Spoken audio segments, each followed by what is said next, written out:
Thank you very much. Congratulations to all of you on International Women's Day.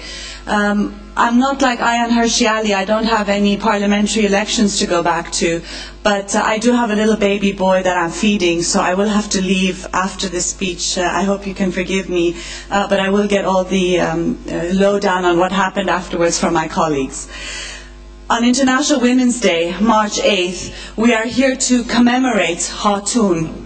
Sweet 23-year-old Khatun, murdered in cold blood by her brothers for dishonoring her family, for divorcing a man she was forced to marry at the age of 16, for unveiling, for dating German men.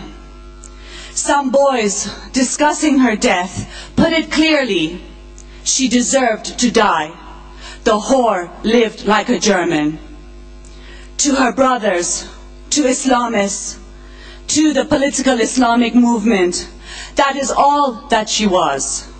And that is all that Maryam Ayubi was, stoned to death in the Islamic Republic of Iran for sex outside of marriage.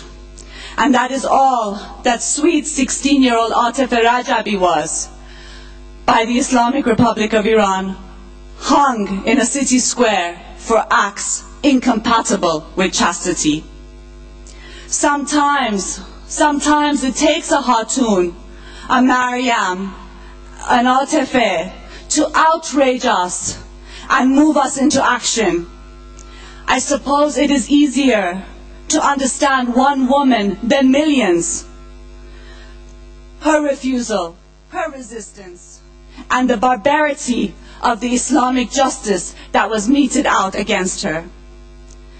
But also Khatun and others like her personify, they symbolize the status of women, the subhuman status of women in Islam-ridden societies or Islamist communities from Iran to Iraq and Afghanistan to Germany and Britain. Khatun's death outrages us, not because her murder is a rare tragedy, but because it is so common. There are millions like her, living under sexual apartheid, veiled, gagged, bound, burnt, hacked to death, hung, stoned, axed. Millions who are refusing and resisting and demanding a life worthy of 21st century humanity, to live a life of one's own choosing. How simple these words sound, how simple they should be, yet how difficult it has become to do so in this day and age. Difficult in a new world order where universal values and standards that were taken for granted after having been fought for centuries are under attack. All we hear over and over again, as if a sermon over the innumerable corpses of women, is, well, this is their culture, it's their religion, respect it, tolerate it, don't offend it. Cultural relativism has made all beliefs equal, no matter how misogynist. And nowadays, religions and beliefs seem to have more rights and demand more respect, more tolerance, more equality than humans themselves. And if you cry out, if you say enough, if you say political Islam is a reactionary right-wing movement that has to be pushed back, if you demand universal rights, if you demand secularism, you are deemed a racist and an Islamophobe. This is not the case.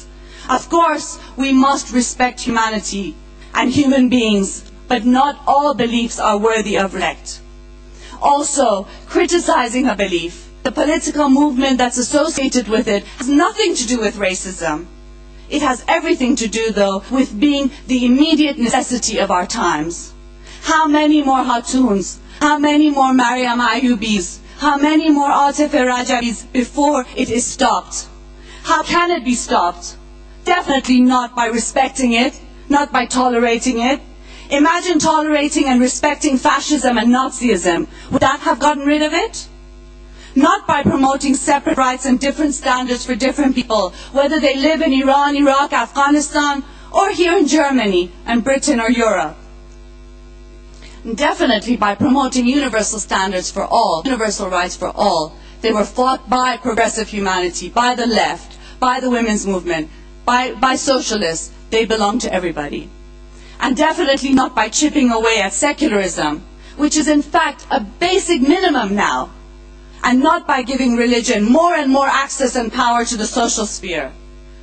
Even it seems we need to call for de-religionization now, and that has become an urgency. How then can we stop it? By confronting it full force.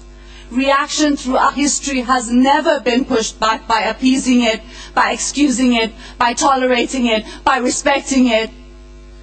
It has been pushed back by looking it straight in the eye and standing up to it full force.